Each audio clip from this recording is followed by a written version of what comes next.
여러분 세상에 은인이 여럿 있지만 그중 가장 고마운 은인은 단연코 나에게 하나님을 잘 알려준 사람이겠죠. 그리스도를 통해 베풀어 주신 하나님의 은혜를 잘 소개해 준 사람이겠죠. 틀림없습니다. 그런 의미에서 본인은 로이드 존스에게 빚진 것이 큽니다.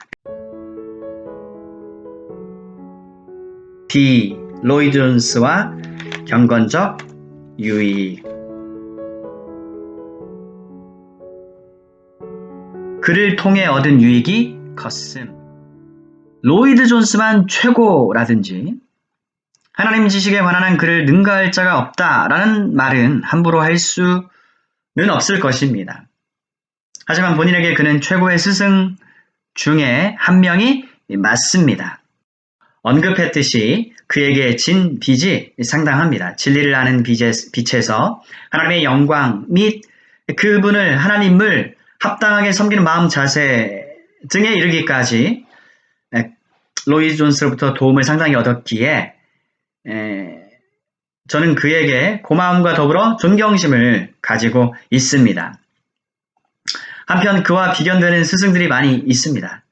로이드 존스가 최고의 설교자 중 한 사람이라면 R.C. 스프라울 1939년생 2017년도 소천. 이 스프라울 같은 사람은요, 최고의 교사 중 한 명일 것입니다. 지난 세기 특히 영미권을 중심으로 크게 세 사람을 예로 들 수 있을 것 같습니다. 먼저 20세기 초에는 존 그레샴 메이첸 같은 사람을 교회에 주셨습니다. 하나님께서 그를 준비시켜셔서 당시 신학적 자유주의로부터 은혜의 복음을 보존케 해주셨다고 믿습니다. 20세기 중반에는 로이드 존스를 통해 바로 이 일을 하셨습니다. 영국에서 주류 교단이 하나로 통합된 교회 운동을 추진해 갔을 때 에큐메니컬 무브먼트죠. 로이드 존스는 두 가지 물음을 던졌습니다. 교회와 그리스도인의 정의에 관한 것이었습니다.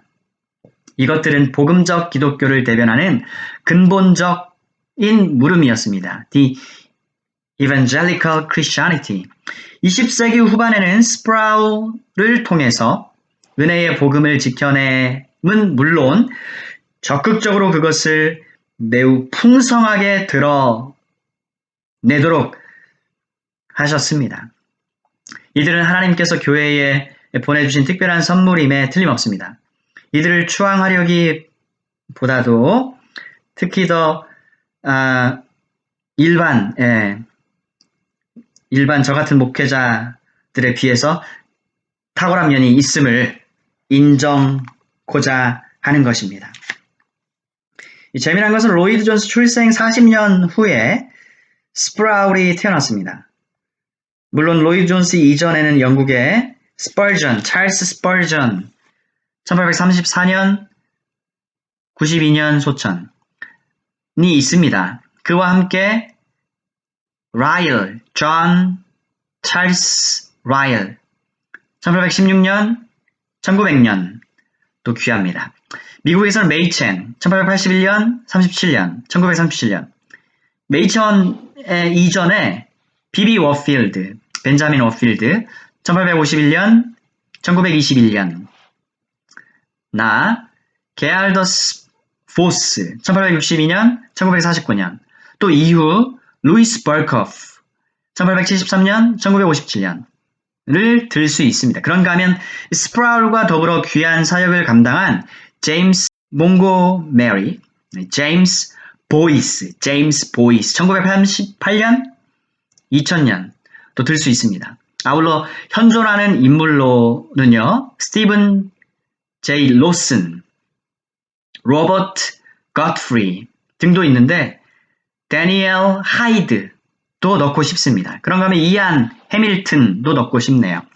이외에 아더 핑크 1886년 1952년 로버트 맥체인 성경 읽기로 유명한 로버트 맥체인 1813년 43년도 귀하며 로이드 존스가 교회 역사상 가장 사도 바울을 닮은 사람으로 평가하는 조나단 에드워즈 1703년 58년은 단연코 빼놓을 수 없을 것입니다. 또 그의 사위 데이빗 브레이너드, 위대한 복음 전도자 조지 휘트필드 1714년 70년, 나아가 위대한 청교도 신학자 존 오웬 1616년 83년, 제레마이아 버로우즈 1600년 46년, 달콤한 토마스 브룩스 1608년 80년, 존 플라벨 1691년 소천, 리차드 십스 1577년 1635년, 그리고 토마스 굿윈 1600년 80년과 같은 청교도들 등 이외에도 수두룩합니다. 귀한 스승들이 참으로 많습니다. 따라서 한 명을 제가 방금 전에 언급한 분들, 나열한 분들 중에서 택해도 로이드 존스를 통해 얻는 것과 흡사한 정도의 유익을 얻을 수 있다라고 여깁니다. 다만 본인의 경우 적지 않은 유익을 그를 통해 맛보았고 당분간 더 그에게 집중하려고 하는 것은 이미 말씀드렸듯이 읽고픈 그의 책이 아직도 많이 저에게 남아있기 때문에 그렇습니다.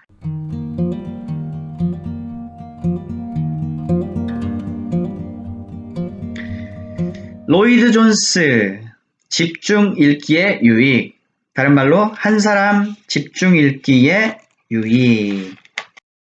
이렇듯 한 사람을 택해서 그의 책을 전반적으로 읽는 일의 유익은 크다 하겠습니다. 하지만 동시에 이런 우려도 있어 보이죠? 즉, 한 사람에게만 치중되는 게 아닌가 하는 것입니다.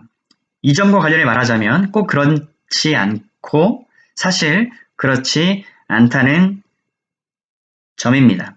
첫째, 한 명을 정해서 읽는다는 말의 뜻이 다른 사람 책은 전혀 읽지 않는다는 뜻이 아니기 때문입니다. 여전히 우리는 전반적으로 균형 있는 독서, 체계적인 공부를 해 나갈 것입니다. 둘째, 이 사람 저 사람 읽는 것 못지않게 효율성이 큽니다. 목회자는 물론 신자라면 누구나 알아야 하는 성경 주제들이 있습니다. 그랬을 때 내가 하는 궁금증을 앞서간 그들도 가졌고 고민들도 했을 것이기 때문에 이 점에서 도움을 받을 수 있습니다. 그런 면에서 장기간 사역을 long running ministry, 완수해낸 사람을 택하는 것이 중요합니다.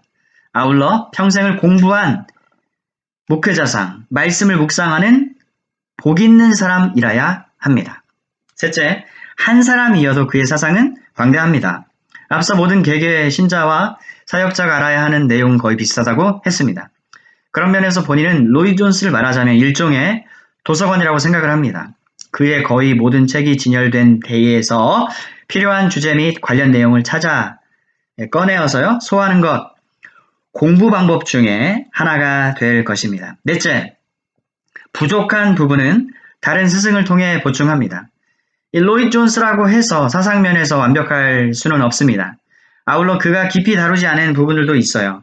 이런 면은 다른 스승을 통해 보충하는 것입니다. 요점은 여전히 한 사람이라도 상당량을 커버한다는 점입니다. 이런 점에서 한 명을 취해서 파고드는 방식은 부족한 공부 방식이 아닙니다. 다섯째, 이 목회라는 긴 여정을 함께 동반하며 나 자신을 코치해 줄 수 있는 그런 스승이 필요합니다.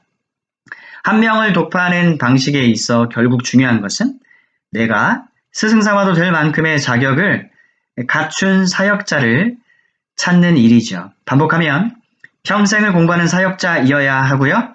특히 장기간 줄곧 사역을 한 사람이라야 합니다. 이 점은 후에 좀 더 다루고자 합니다. Do not hold me back from the glory. 이 말은 그의 그 생애 마지막 날 가족들에게 부탁한 말입니다. 내가 이제 하나님의 영광에 들어가는 것을 막지 말아다오. 이제는 병낫기를 위해서 기도하지 마라. 주님이 나를 부르신다.